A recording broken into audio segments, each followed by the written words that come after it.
Brothers who've been scammed by a gold digger all not $20,000 a month just isn't enough. After I got into university, my parents increased my monthly allowance to $20,000, but once my girlfriend's family found out, they quietly cut her allowance from $2,000 to $1,000. I didn't understand. I asked her, "Your parents did that? Can you still afford to eat?" She looked miserable and said, "My younger brother's taking the college entrance exam next year too.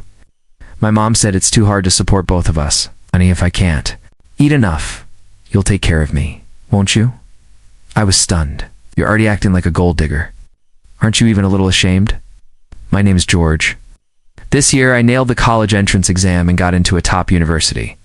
In another province, my parents were overjoyed. They threw a big banquet and invited all our relatives and friends.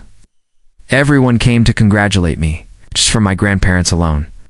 I received $200,000. That's not even counting what I got from my maternal grandparents, uncles, aunts, and cousins. My dad grinned and said, "George, you just finished high school and you're already rich." I laughed and said, "Yeah, I'll take care of you guys in the future." Even though I had a lot of money, I've always been careful with spending. Ever since I was a kid, I never wasted a cent. My parents had a plan. Once I started university, they'd send me $20,000 a month for living expenses. They said, "College life is expensive and you're grown now. If there's something you want, just buy it. If it's not enough, call. Us don't borrow from anyone." I had already looked up the cost of living in City S at university. $2,500 was enough to live well. So $20,000? That was more than generous. I said, "Thank you, Dad. Thank you, Mom." While I was living comfortably, my girlfriend Willow wasn't nearly as lucky. Willow was the most beautiful girl in our class, flawless, elegant, and refined. We were desk mates for 3 years in high school and just regular friends. Right before the college entrance exam, we agreed. If we both got into the same university, we'd start dating. And we did. So naturally, Willow became my girlfriend. Her family wasn't as well off. She had a younger brother just a year below. US and her family had a lot of expenses. She said her mom could only give her $2,000 a month at most. Normally, $2,000 would be fine. But in an expensive city like S, it didn't go very far. I didn't want her to feel bad, so I said, "If you're careful, it should still be okay." Willow looked upset and said, "Yeah, I guess there's no choice, by the way. How much are your parents giving you?" I hesitated. "You really don't need to know." That only made her more curious. She kept pressing me. I had no choice but to tell the truth. 10 times what you get, she asked. "Round one?" I nodded. "Yeah." Willow let out a dramatic groan. She bit her lip and said, "That's so unfair. I need to buy makeup, wear contacts, and I need long skirts, short skirts, dresses. You guys wear the same clothes for a whole year, girls? Have so many more expenses, and your allowance is 10 times mine. Isn't it supposed to be raise daughters rich, sons poor? How can they treat us like this? It's totally unfair." What was she even saying? I stared at her, speechless. "Do you hear yourself right now? So now, raise daughters, rich sons poor, is fair? Based on what? You say girls spend more, but maybe it's because of that mentality that boys should be raised poor, that guys feel ashamed to enjoy life. That's why we spend less. We all only get one life. What's wrong with a guy wanting to enjoy it too?" She was being absolutely ridiculous. Willow bit her lip and stayed quiet. A couple of days later, there was a second-hand charity sale in front of the school, a spontaneous event where graduating seniors sold stuff they no longer needed. I brought some backpacks, magazines, unused notebooks, and a tablet to sell. Willow didn't have much to sell. She had saved most of her things for her younger brother. After helping me man the stall for a bit, Willow looked a little embarrassed and asked George, "Could you maybe give me a discount on that backpack?" I pointed to my old backpack. "This one," she nodded. "Yeah." It was a sports brand backpack I'd bought for over $3,000 back then. Definitely not cheap. The style was fine for high school, but for college it felt a little childish. Since I had taken good care of it, it was still in pretty good shape, at least 70% new.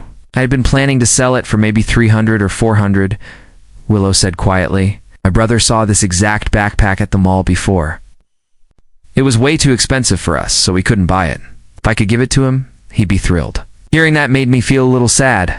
I thought, well, I won't be using it anymore. And if someone else can get use out of it, that's better than it gathering dust. So I said generously, "All right, no charge. Take it." Willow's eyes lit up with surprise. She stood on tiptoe and kissed me on the cheek. "Thank you, babe," she said. Later she brought it home, and her brother even messaged me to say thank you. I felt a little embarrassed. Just like that, our carefree summer break flew by, and before I knew it, it was time to report to university. Although Willow and I were headed to the same destination, unfortunately, we couldn't travel together.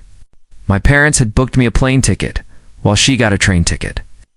We could only meet up once we arrived at the university. On the first night after I got there, I felt we should celebrate a bit, so I picked a nice local specialty restaurant near campus. But as soon as Willow walked in, she glanced around at the decor and the menu, then lowered her head and said softly, "Do you usually eat at places like this? If you weren't treating me, I wouldn't dare step in here. Not that expensive. If you're frugal, it's about $70 per person." Willow mumbled sigh. "My mom only gives me $1,000 a month for living expenses. From now on, I guess I can only afford the cafeteria." $1,000? She can't even afford the cafeteria? When I first arrived, I checked the dining hall prices set.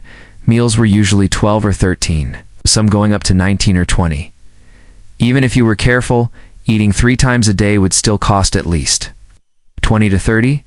Didn't she also need clothes or basic necessities? I asked, confused. "Didn't you say it was 2,000 before?" Willow let out a long sigh. "My brother's taking the college entrance exam next year and he needs tutoring. It's hard for my family to support 2 students at once, so they told me to cut back." I didn't know what to say.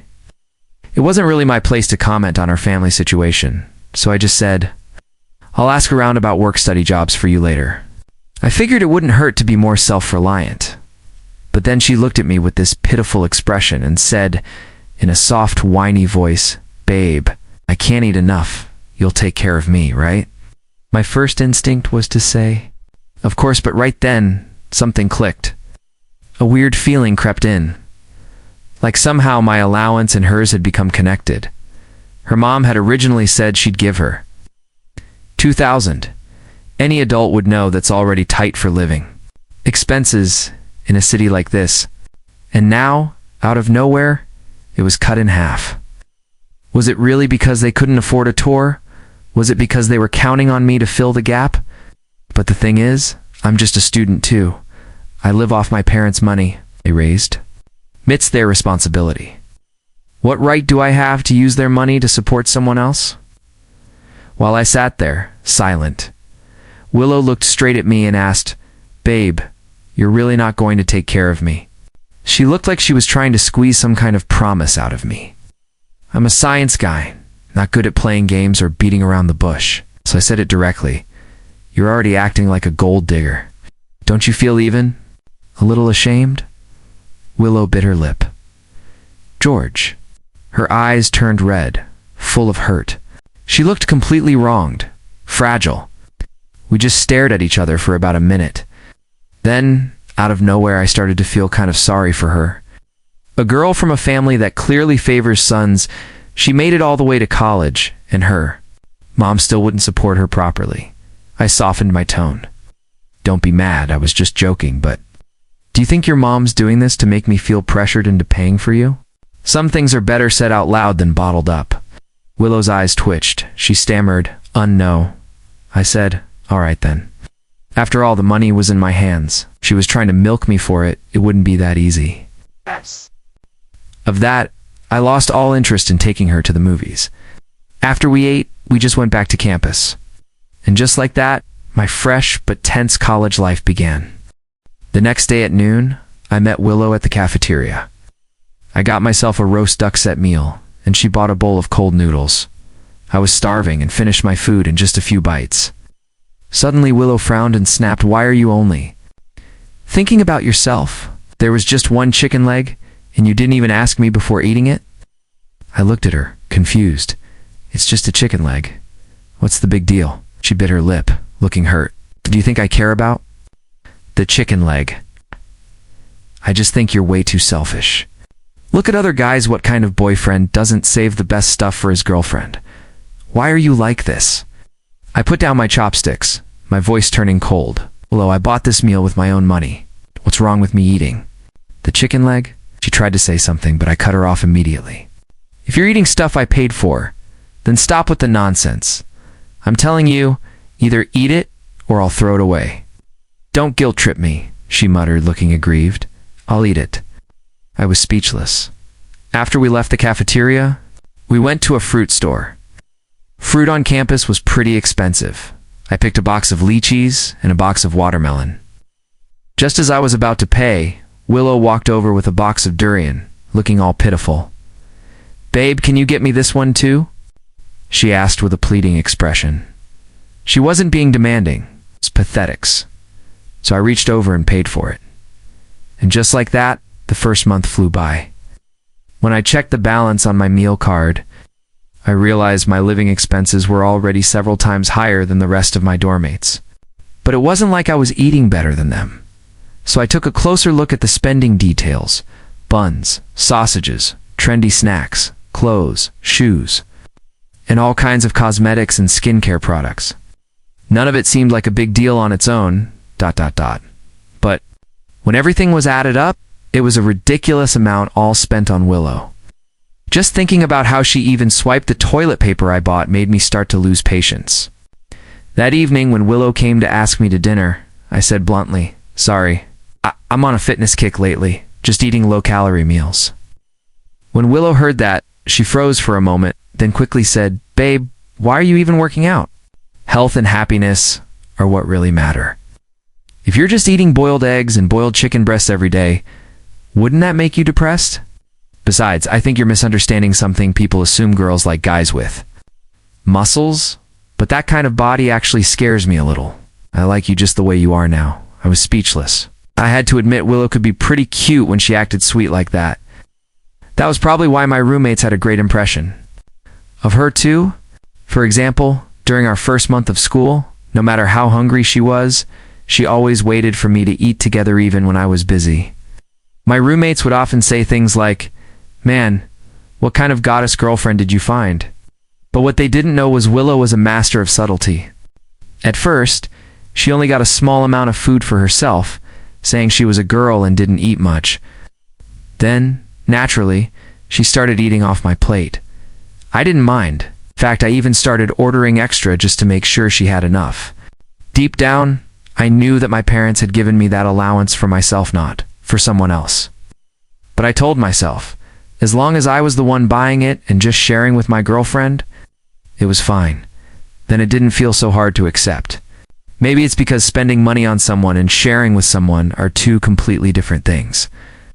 And once I got used to that dynamic, things escalated. She started asking me to go shopping with her. She wouldn't directly ask me to buy anything.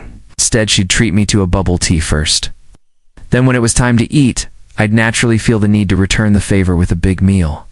She'd look at me with that pitiful expression and say, my bestie is so annoying. She keeps bragging about how her boyfriend took her to another 5-star hotel buffet. Can you believe how fake some people are?" And when I saw the satisfied smile on her face afterward, I didn't feel bothered at all. Maybe it was because she wrapped her intentions in the appearance of mutual give and take. So even though it was totally one-sided, it didn't feel like I was being taken advantage of. Only now do I realize I had unknowingly taken on most of Willow's living expenses. The day everything exploded between us was last week. I had planned to bring back some mangosteen for my roommates. But before I could give it to them, Willow secretly ate the whole box. Looking at the now empty fruit container, I rubbed my temples and asked, if you wanted some, couldn't you just buy it yourself? Willow could tell I wasn't in a good mood. She mumbled, "My family never buys mangosteen. I'd never had it before." "You're being so stingy. Get 20,000 yuan a month, this is pocket change to you. Why are you acting so cheap? I'm your girlfriend, aren't I?" She looked both pitiful and infuriating. I gritted my teeth and snapped, My parents gave me $20,000 because they were afraid I wouldn't have enough not so I could blow all of it. My parents were the type who worried I might end up relying on others financially. But Willow's family was the complete opposite. Because of that, we had a fight.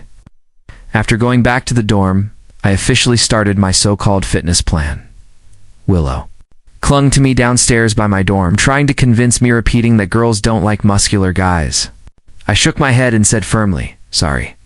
From now on, let's stop having dinner together." Willow looked like she had just been struck by lightning. Huh? No way. No way. And for her, it really was no way.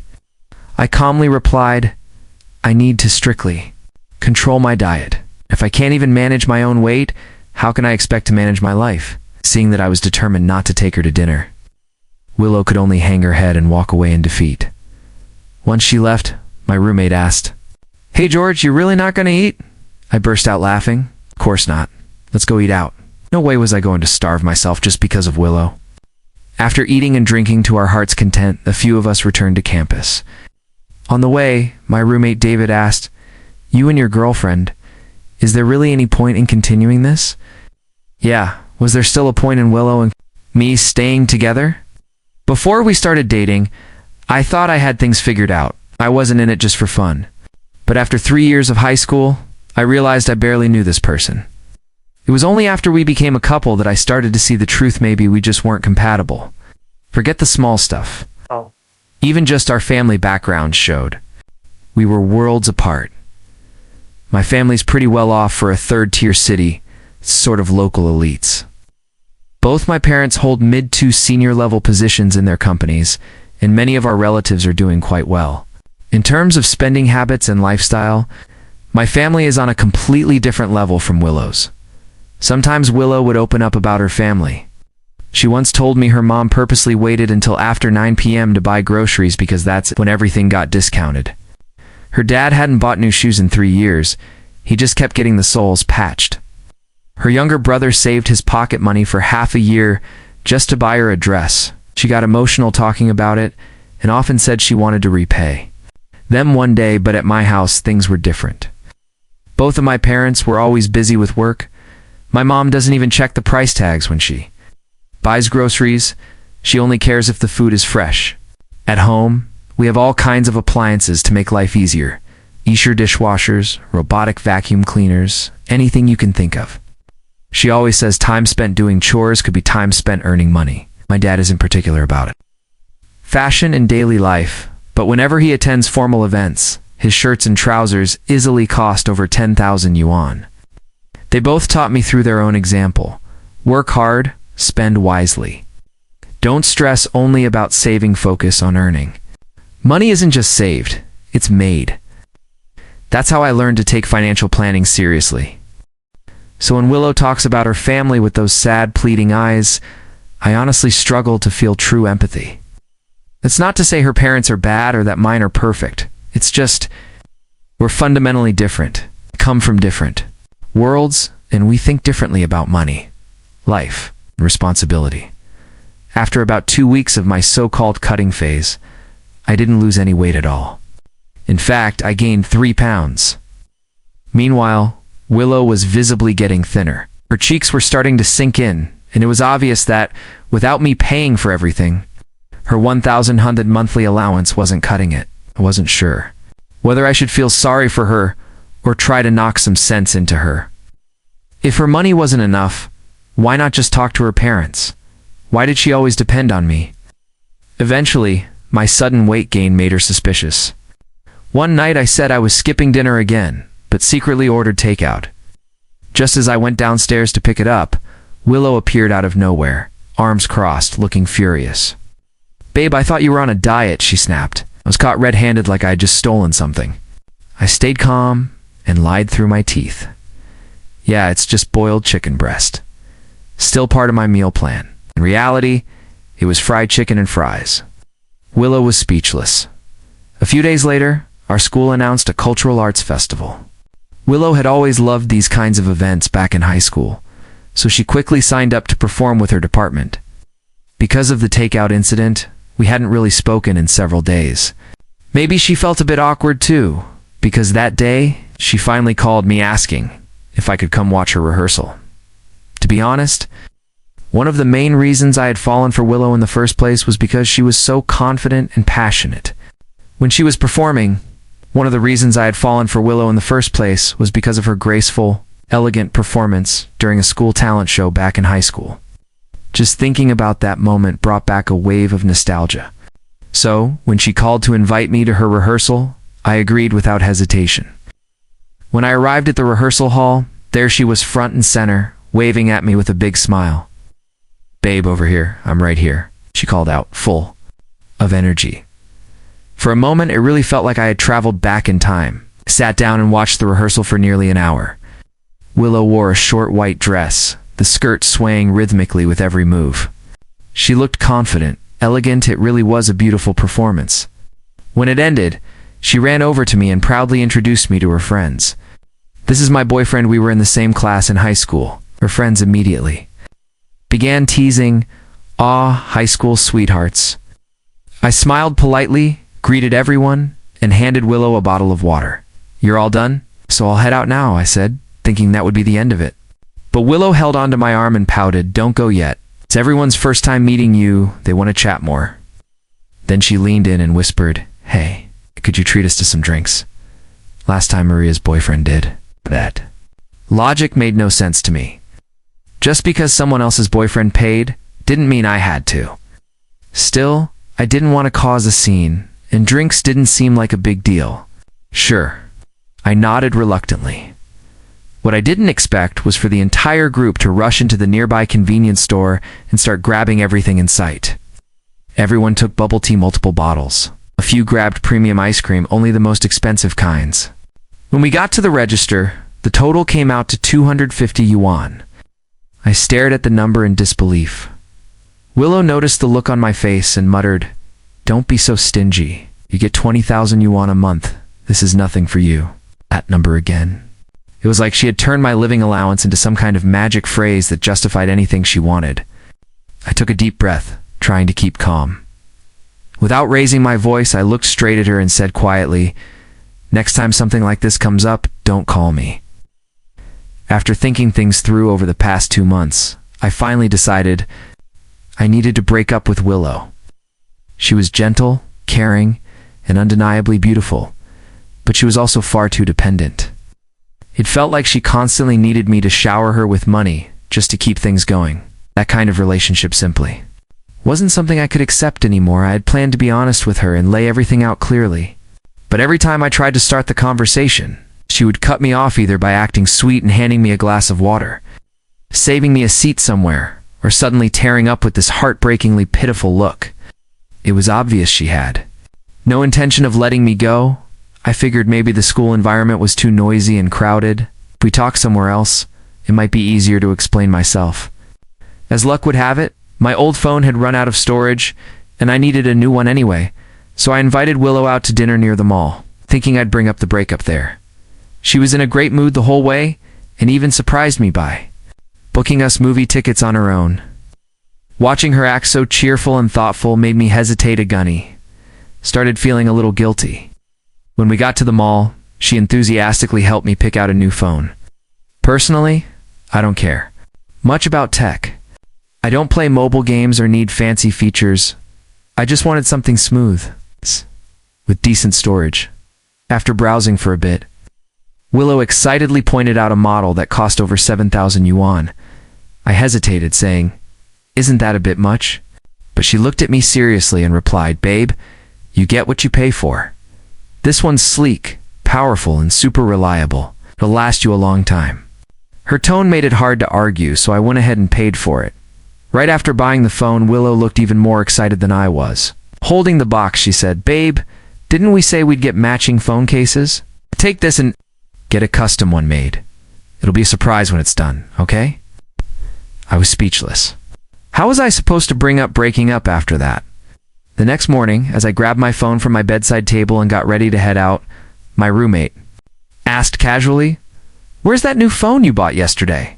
Did you give it to Willow?" I shook my head. "Nah, she just took it to get a custom case made." He gave me a look and said, "Have you seen Willow's social media today?" That caught me off guard. He handed me his phone, and right there, on the screen was a collage of 9 selfies that Willow had just posted. The caption read, "The new phone camera hits different." My roommate raised an eyebrow and said, "That phone's overpriced mostly because influencers and selfie addicts love it for the camera. You sure it was for you?" I froze. He didn't need to say more. God, of course Willow would love a camera. Like that selfies were practically her hobby. Then he added, "George, you think maybe she misunderstood and thought it was a gift?" My head was spinning with frustration. Being with someone like Willow felt like constantly walking a tightrope, worried about getting taken advantage of at any moment. I was done. My blood was boiling, and I immediately tried calling her. At once, twice, 5 times. No answer, fine. If she wouldn't pick up, I'd go find her myself. Jumped on my scooter and rushed straight to her dorm. At the front desk, asked the dorm manager to call her down. A few minutes later, Willow came running out, slightly out of breath.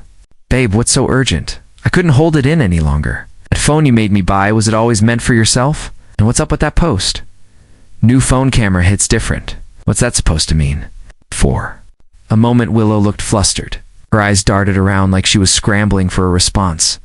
Then she quickly switched to her usual act, tilting her head, biting her lip, and putting on a pitiful look. "Babe, you've got it all wrong. I just wanted to show off a little to my roommates, okay? They all have boyfriends who buy them. Phones too. I didn't want to feel left out. Why are you being like this?" But I had no patience left for her guilt-tripping games. I took a deep breath and said firmly, "You know exactly what's going on. Give me the phone back." Willow pouted and replied, "It's not ready, yet I still need another half a day to finish the customization." I couldn't hold my anger anymore and snapped, "This is my property. Are you giving it back or not, or do I need to call the police?" Seeing how serious I was, she finally gave in and muttered, Fine, take it. You're so petty. I was just trying to do something nice so people would say good things about you." I gritted my teeth and said, "I don't need you to do anything nice for me. Just don't screw me over." Maybe I came on too strong, but she reluctantly went upstairs and brought the phone back. I took it and went home. The phone was still warm from being used. When I turned it on, I saw it was in the middle of uploading a dance video to some website. That made me even more irritated. I was about to reboot the phone when my roommate glanced over and said, "Hey, ... She didn't even log out of WeChat. I hesitated. At first, I didn't want to snoop, but then a message popped up from someone named Big Brother George won't be mad, right? I figured it had to be Willow's little brother, and since it was clearly about me, I tapped to open it. What I saw next left me speechless. Her brother had messaged, "Isn't it kind of wrong to trick George into buying such an expensive phone?" Willow replied, "What's wrong with it? It just proves your sister's got skills. You have no idea how amazing this phone is. Photo quality, video playback, totally smooth." Her brother pushed back saying, "But sis, didn't you save up some money? Just ask Mom and Dad to buy you one. Don't use George's." Willow answered, "It's fine. I'll just act cute and cry a little in a few days. He won't have the heart to ask for it back. He totally falls for that stuff. Besides, he's a big spender. He doesn't care. You didn't see it, but yesterday I glanced at his bank balance. Even after buying this phone, he still has over 100,000 in there." Willow had texted, followed by a flurry of excited emoji shocked faces, party icons. She was clearly thrilled. Her brother replied, "Over 100,000. Willow answered, "Yup, his stash is bigger than our family's total savings. If I don't spend it, who will?" At that point, my blood pressure was spiking. Then her brother messaged again, "I just don't think it's right. I mean, it's his money. You really shouldn't listen to Mom about always taking advantage of people." Willow responded, "Being his girlfriend is his privilege. Wrong with spending a little of his money? Like that backpack last time you begged Mom and Dad forever, and they still didn't buy it. George just gave it to me without even blinking. His family's rich, we should redistribute the wealth. That backpack was a trigger too. If I had known then what I know now, I'd have rather tossed it in the trash or sold it for scraps. But worse than all of that was what I saw next." Little brother replied, "Sis, I really don't think this is right. It's going to ruin your relationship with him. Willow wrote back, "It's fine.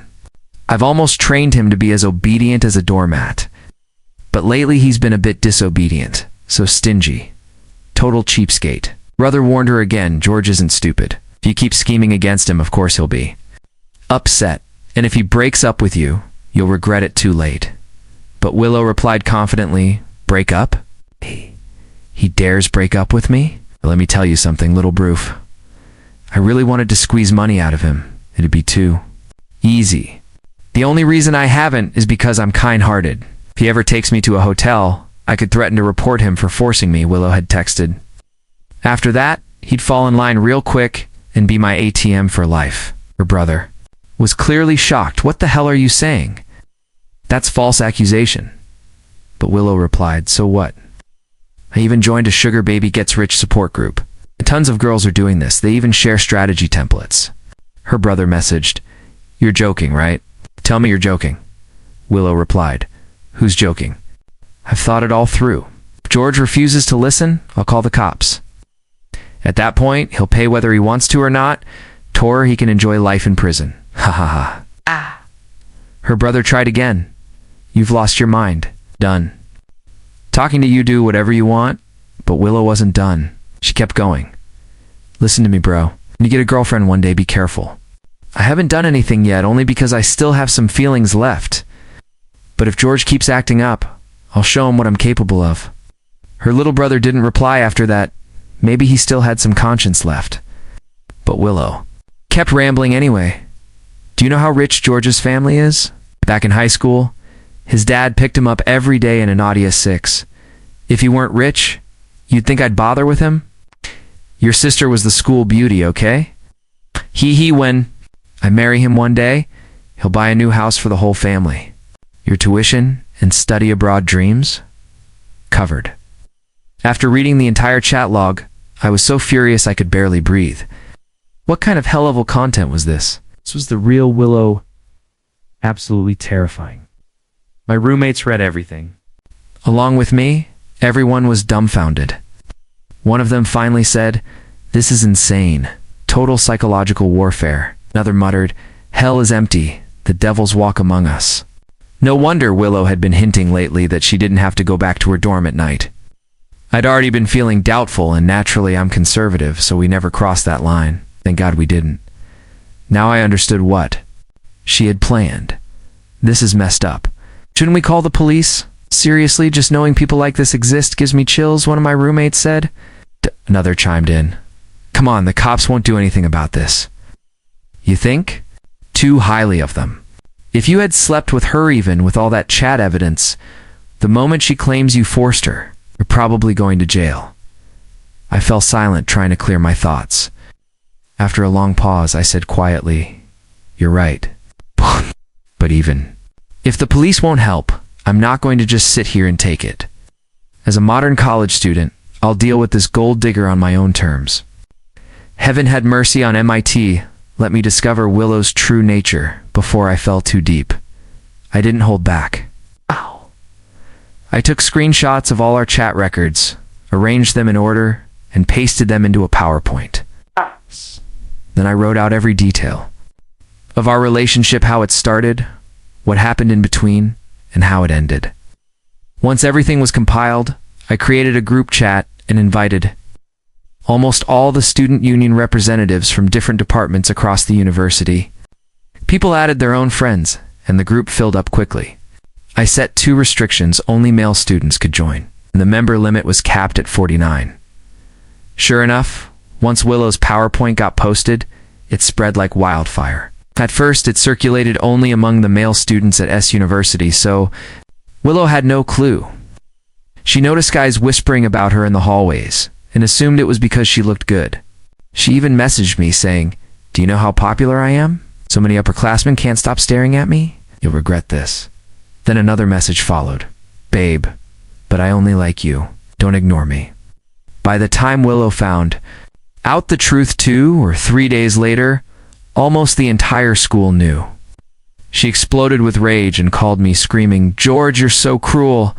I didn't say anything at first, simply hit the record button on my phone. Then I said, "Coldly, Willow, you say I'm cruel?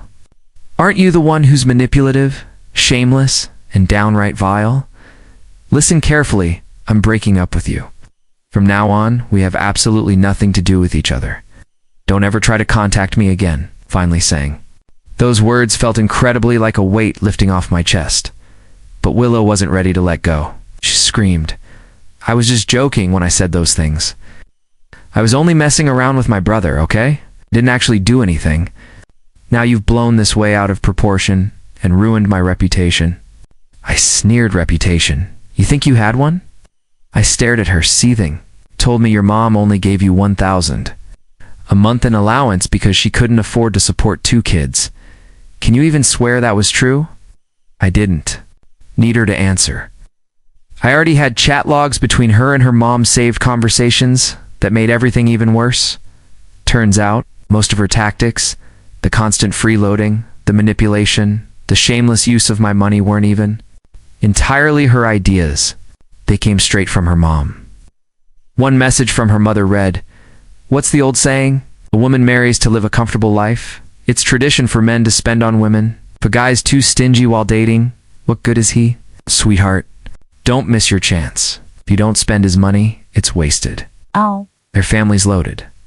Men are dumb to say a few sweet words and they'll trip over themselves to spoil you. Reading that for the first time had left me speechless. Willow's mom was either a lifelong manipulator or had consumed one too many toxic relationship advice books. Maybe she genuinely believed her daughter was some sort of goddess who deserved to be worshipped and bankrolled by every guy she dated. Whatever the case, I wanted no part of it. That family? Count me out forever? Watching Willow now, mouth opening and closing without words, I couldn't help but mock her. Tell me, Willow, is your mom not well educated? Why does your brain run like a single-thread CPU? What does she even expect from me? She ever stop to think what a boyfriend might want in return? You cling to so-called traditional values when they benefit you, but the moment they don't. Suddenly they're outdated feudal nonsense. I leaned in.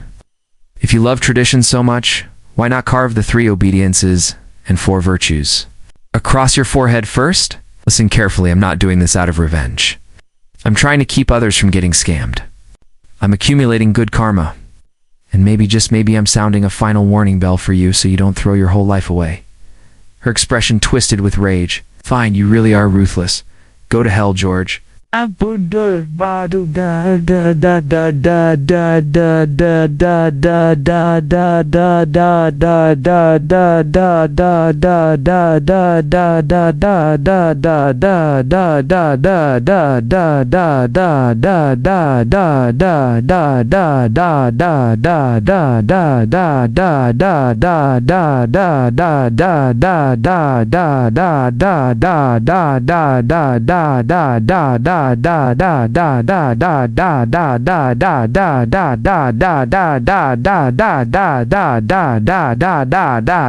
I will better I be a bob one I will imba I will well right we I am a harder, and I'll drag you down with me.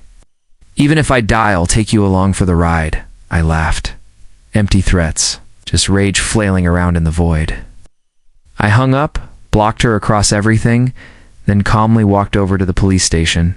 With the recording, I filed a report with both the authorities and the school. Let the chips fall where they may. The police said there wasn't enough hard evidence to pursue a case. But to prevent further trouble, they still summoned Willow and gave her a stern lecture. The school, on the other hand, took things much more seriously. Her counselor called her in multiple times and warned that if she ever made remarks like that again, she'd be forced to withdraw. Getting expelled would mean losing more than a decade of education. Everything she had worked for would vanish overnight. After that, Willow kept her head down and didn't dare stir up trouble again. When everything settled, one of my roommates said, "George, you're really brave. Aren't you scared she'll come after you?" I thought for a moment. At this point, everything had already exploded, so I figured I might as well see it through to the end. The roommate gave me a thumbs up. "You're something else." I laughed. People like her clinging vines, totally dependent on playing the victim. They value their own skin too much. Oh, no way, she's risking everything just to get revenge. But all. The guys chuckled and shook their heads. So true. I thought I was finally done with Willow. But about 2 weeks later, she started trying to patch things up. She got a new number and started texting me apologies. Messages like, "George, everything before was a misunderstanding. I truly love you." When I blocked her again, she began. Waiting outside my dorm building, looking pitiful and begging, "Please don't leave me, and just give me one more chance, okay?" She even wrote, "No one's ever treated me as well as you have." Yeah, right, no one's ever been. As easy for her to leech off as I was, even my roommates were baffled. What's wrong with her? Everyone knows she's a gold digger now. Why is she still humiliating herself? I shrugged. Her whole scheme blew up. No other guys would dare go near her now. From her point of view, the best move is to get back together with me. That way she can spin the whole thing as just a fight between us. People would assume we reconciled, and the rumors would die down. One of my roommates nodded. Wow, never thought she was that calculating. Kinda genius, honestly. I smirked. Exactly. But for people as shameless as her, I've got my own ways. After the school had given Willow a serious warning, I decided to take one final step. I went to a professor in our department and explained Willow's recent behavior. I said I was genuinely concerned she might try to harm me. The professor took it seriously and contacted her student advisor right away. And after that, there was no after that, because I never saw Willow again. Life got a lot better after that. I was finally able to enjoy my days at school without drama. I barely heard anything about Willow anymore. Rumors floated around that her entire freshman year had been miserable. Thanks to that infamous PowerPoint, most of the guys kept their distance, and even the girls avoided her. She was seen as a gold digger, and in the end, she became completely isolated, friendless, and ignored. By sophomore year, she dropped out and returned to her hometown alone. Although I didn't really care what happened to her, we still had some mutual friends from high school. One of them told me she planned to retake the college entrance exam and try again at a different university. But her parents didn't want to pay for her to repeat a year. They scolded her constantly, and she felt bitter and wronged. She blamed everything on her mother's advice, saying that's what ruined her. Her family was a mess, everyone blaming everyone else, fighting all day. Her chances of getting into college again looked slim. She even cried to her best friend, saying that if she'd known how things would turn out, she never would have followed her mom's advice. She claimed she genuinely had feelings for me in the beginning and had even worked hard to get into the same university. That part, she said, was real. But once she started scheming for money, everything fell apart. Maybe she said all that hoping it would get back to me. But honestly, it didn't matter. What I knew for sure was this: Willow herself was the problem. If her values had been right, she wouldn't have listened to her mom in the first place. From what she said to her little brother, it was obvious she didn't think anything was wrong. She was actually proud of it. Now she was just shifting the blame again. Another performance, another act of fake innocence. With Willow gone, even the air on campus felt cleaner. I could finally eat whatever I wanted, go to the cafeteria freely, and just live my life. Looking back, it all felt like one ridiculous farce, but it taught me a lot. I learned not to show off wealth, and that hesitation can cost you. When it comes to right and wrong, you need to take a stand. Things are either black or white, there's no gray area. Being a gold digger isn't about how much money someone takes, it's about intent and action. Even if it's just 1 cent if they lied or manipulated to get it, that's gold digging. Willow's case also left a lasting impact on our school. That group I created, it stuck around. It was even renamed S University Gold Digger Watch Group. Members came and went, but the group lived on past from one class to the next. Everyone kept the member count at exactly 49. People started saying the group was like a magic mirror, exposing true character. Any girl who showed questionable behavior could get posted, helping others steer clear. If someone was dating multiple guys at once, freeloading, or acting shady, they'd end up in the archives. The group became a kind of survival guide for new students, a handbook to avoid getting scammed. In my senior year before I graduated, I passed on the role of group admin to the student union president from the junior class. Took it seriously and said, "Senior, I swear I'll protect this group and pass on the legacy." I nodded and said, "Gold diggers are getting more subtle these days. You've got a long battle ahead."